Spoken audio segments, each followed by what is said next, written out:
মনে মনে আবিরের মাথা ফাটানোর পণ করে একটা আনন্দ পাই, সেটা কল্পনা করছে। আবির ইরিনের মনের ভাব বুঝতে পেরে বলল, মাথা ফাটালে এত খুশি হবি? বাপ রে, আমি কিন্তু তোর থেকে বেশি খুশি হব তোর গায়ে গোবর ছুঁড়ে মারতে পারলে। আপনি না একটা খচ্চর, জিরাফ একটা, লম্বু জিরাফ। খালি বাবা যাক, কে কাকে গোবর ছুঁড়ে মা টের পাবেন।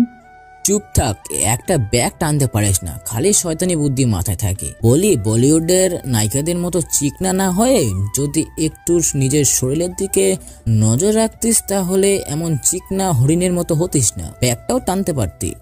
দেখেন, আমাকে একদম হরিণ বলবেন না। আমার নাম ইরিন, আপনি জিরাফ। কিন্তু আমাকে কেন জিরাফ বলিস? আপনি যে লম্বু, তাতে জিরাফ বলবো না তো কি খ্যাকশাল বলবো? যদিও আপনি খ্যাকশাল হলে হেব্বি মানাতো, রোজ মুরগি চুরি করতেন। এমনিতে আপনাকে মুরগি চুরির মতনই লাগে।